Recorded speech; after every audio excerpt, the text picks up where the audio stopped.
திருச்செந்தூர் சுப்பிரமணிய சுவாமி கோயிலில் ஒவ்வொரு ஆண்டும் நடைபெறக்கூடிய சஷ்டி சூரசம்ஹாரம் நிகழ்ச்சிகளுக்காக பல்லாயிரக்கணக்கான லட்சக்கணக்கான மக்கள் ஒவ்வொரு ஆண்டும் இந்த நிகழ்விலே கலந்து கொள்கிறார்கள்.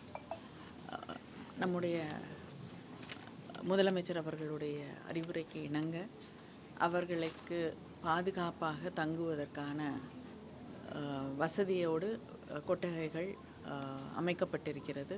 ஒவ்வொரு ஆண்டும் அதன் தரத்தையும் இன்னும் வசதிகளையும் மேம்படுத்தி தர வேண்டும் என்று அமைச்சர் அவர்களும் முதலமைச்சர் அவர்களும் கருத்திலே கொண்டு அதற்காக பணியாற்றி கொண்டிருக்கிறார்கள். இந்த ஆண்டு மக்களுடைய பாதுகாப்புக்காக கிட்டத்தட்ட 4000 காவல்துறையினர் அந்த பாதுகாப்பு ஏற்பாடுகளுக்காக பணியில் அமர்த்தப்பட்டிருக்கிறார்கள். 250 சிசிடிவி கேமராக்கள் பொருத்தப்பட்டிருக்கிறது. 2 ட்ரோன் கேமராஸும் இருக்குது. ட்ரோன் கேமரா மானிட்டரிங்காக தனியாக ஒரு அறையும் அமைக்கப்பட்டிருக்கிறது. மருத்துவர்கள் கிட்டத்தட்ட 20 மருத்துவர்கள் 50 செவிலியர்கள் இந்த பணிக்காக இங்கு மக்கள் வந்து ஏதாவது மருத்துவ உதவிகள் தேவை என்றால் அதற்கு பணியிலே அமர்த்தப்பட்டிருக்கிறார்கள். 14 ஆம்புலன்சஸ் வந்து இங்கே நிறுத்தப்பட்டிருக்கிறது. தூய்மை பணியாளர்கள் 650 பேர் இந்த பணிகளுக்காக அவர்கள் நியமிக்கப்பட்டிருக்கிறார்கள். 400 கழிவறைகள் இங்கே இருக்கிறது.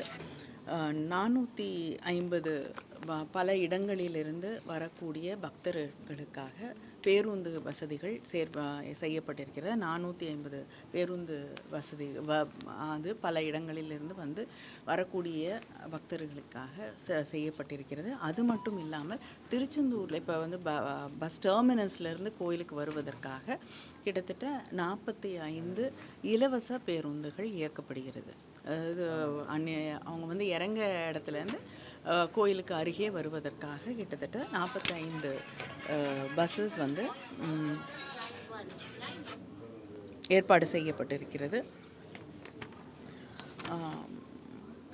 கோயில் அந்த சூரசம்ஹாரம் முடிந்து கடலில் குளிக்க போகக்கூடிய அவர்களுக்கு பாதுகாப்புக்காக கிட்டத்தட்ட ஒரு 80 பேர் நீச்சல் தெரிந்தவர்கள் அவங்கள வந்து பாதுகாக்கக்கூடிய அதிகாரிகள் நியமிக்கப்பட்டிருக்கிறார்கள்.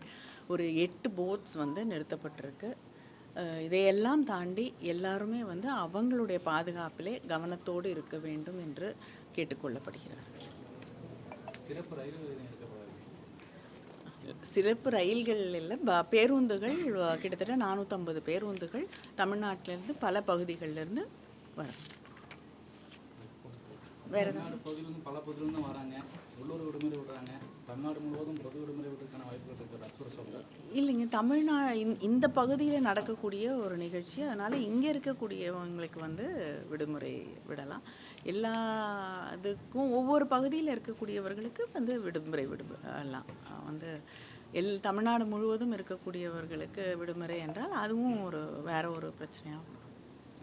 சரி.